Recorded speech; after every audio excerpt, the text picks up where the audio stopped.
Hello students, my name is Kavisha Arora and welcome to my channel Commerce Study.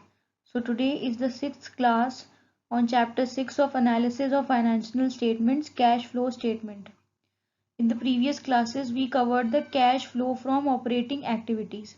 In today's class we will start the topic of cash flows from investing activities. Before starting the class, I would like you all to please like and subscribe my channel and share it with your friends.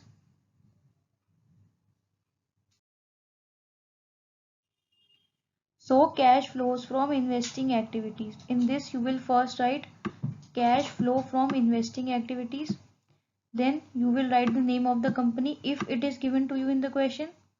Then you will write as at 31st March whatever the year it is provided you in the question. Then the first item would be, आप इसका order change कर सकते हो. सबसे पहले आएगा proceeds from the sale of tangible fixed assets, land and building, plant, machinery. इसका जो बैलेंस होगा वो पॉजिटिव होगा बिकॉज हम जब सेल करते हैं तो हमारे पास क्या आता है, कैश आता है. देन आएगा proceeds from the sale of intangible fixed assets, for example goodwill and patents. Then आएगा proceeds from the sale of non current investments. इन सब चीज़ों जितनी भी सेल के आइटम्स हैं उनका बैलेंस कैसा होगा, पॉजिटिव होगा, क्योंकि इस केस में हमारे पास कैश का इनफ्लो होता है.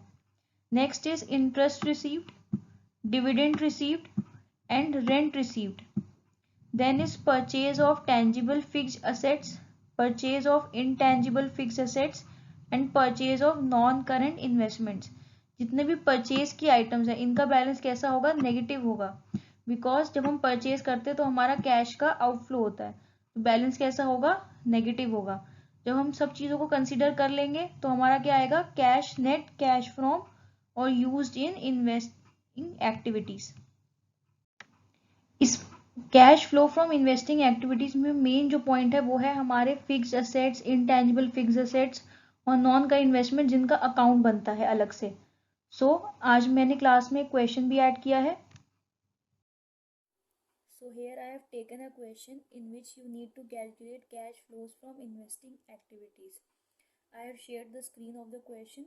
Please take the screenshot of the question. So let's start. So first we will write cash flows from investing activities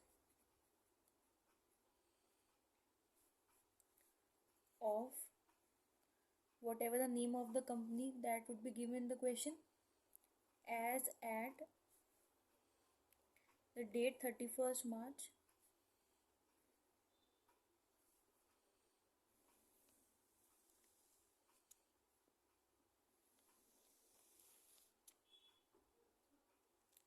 So here as you can see कि हमें सबसे पहले दे रखा है लैंड एंड बिल्डिंग जिसका परचेज हमें दे रखा है, सोल्ड है डैश.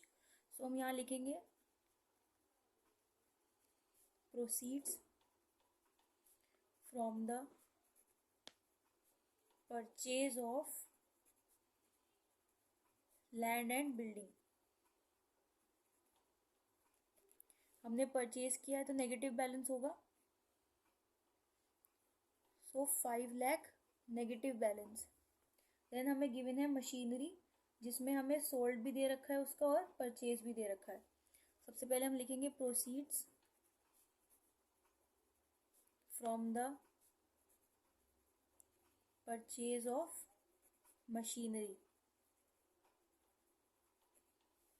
जो कि है 3,40,000. नेक्स्ट लिखेंगे proceeds from the sale of machinery जो कि होगा पॉजिटिव बैलेंस 4,50,000. नेक्स्ट हमें दे रखे हैं इन्वेस्टमेंट्स जिनका सेल और परचेज दोनों दे रखा है. सबसे पहले लिखेंगे proceeds from the purchase of investments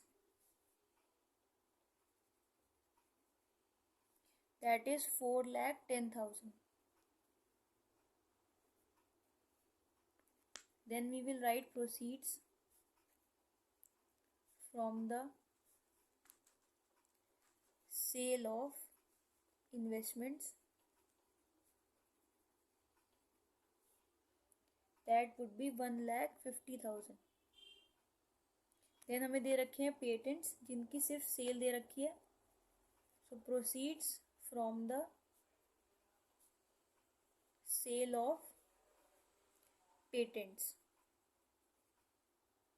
जो कि आ जाएगा 60,000। नेक्स्ट हमें कुछ एडजस्टमेंट्स दे रखी हैं जहाँ पे हमें दे रखा है सबसे पहले dividend received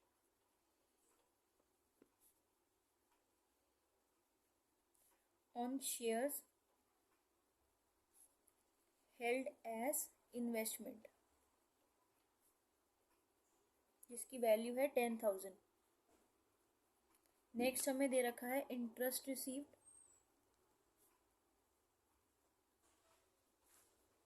on debentures that are held as investment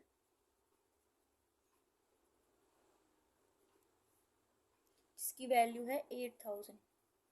हमें एक चीज़ और दे रखी है dividend paid on equity share capital जो कि हम लोग इन्वेस्टिंग एक्टिविटीज़ को कैलकुलेट करने में यूज़ नहीं करते बिकॉज ये कहाँ आता है, फाइनेंसिंग एक्टिविटीज़ में आता है। हमने डिविडेंड रिसीव्ड शेयर्स और डिवेंचर्स का इसीलिए लिए क्योंकि वो क्या है, एज एन इन्वेस्टमेंट है हमारे। तो हम लोग फाइनल बैलेंस निकाल लेंगे जो कि आ जाएगा हमारा 5,72,000 जो कि होगा हमारा क्या, नेगेटिव बैलेंस। सो ये हो जाएगा net cash used in investing activities. कल की क्लास में मैं आपको मशीनरी अकाउंट्स कैलकुलेट करना बताऊंगी। मशीनरी मीन्स जो भी हमारे फिक्स एसेट्स हैं उनके अकाउंट्स बनते हैं, एक ओरिजिनल कॉस्ट से और एक रिटन डाउन से वैल्यू से। सो हम उसको कैलकुलेट करना सीखेंगे। Thank you for watching and please like and subscribe my channel and share it with your friends.